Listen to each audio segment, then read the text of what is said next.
আজকের এই ভিডিওতে আমি আপনাদেরকে দেখাবো গুগল ক্রোম ব্রাউজারের বিরক্তিকর নোটিফিকেশন আসা কিভাবে বন্ধ করবেন।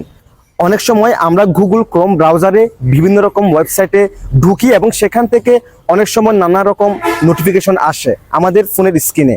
সো যারা এই অপশনটাকে বন্ধ করতে চাচ্ছেন তারা এই ভিডিওটি কোনো রকম স্কিপ না করে সম্পূর্ণ কন্টিনিউ করেন। তো চলুন কথা না বাড়িয়ে ভিডিওটা শুরু করা যাক। ওকে, সো গাইস, গুগল ক্রোম ব্রাউজারের আজে বাজে কিংবা বিরক্তিকর নোটিফিকেশন আসা বন্ধ করার জন্য ফার্স্ট অফ অল এখান থেকে ক্রোম ব্রাউজার অ্যাপসটাকে ওপেন করবেন। দেন এখান থেকে থ্রি ডট মেনু এই অপশনে ক্লিক করবেন। এরপর এখান থেকে সেটিংসের এই অপশনে ক্লিক করবেন। এরপর একটা স্ক্রল করবেন, স্ক্রল করার পর এখান থেকে নোটিফিকেশনস এই অপশনে ক্লিক করবেন। এই অপশনে ক্লিক করার পর এই যে দেখেন এটা কিন্তু অন থাকবে, সো আপনি এখান থেকে এটাকে ডিসেবল করে দিবেন, অন অর্থাৎ অফ করে দিবেন। এরপর থেকে আপনার ক্রোম ব্রাউজারে আর আজে বাজে নোটিফিকেশন আসবে না। সো আপনি আরো একটা ভাবে এই কাজটি করতে পারেন। আপনি এখান থেকে আপনার ফোনের সেটিংসে যাবেন, দেন একটু স্ক্রল করবেন, স্ক্রল করার পর এখান থেকে অ্যাপসের এই অপশনে ক্লিক করবেন।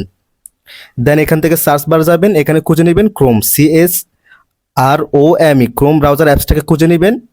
দেন এটাকে সিলেক্টেড করবেন, দেন এখানে নোটিফিকেশন অপশনে ক্লিক করবেন, দেন এটাকে অন থাকলে অফ করে দিবেন। That's it.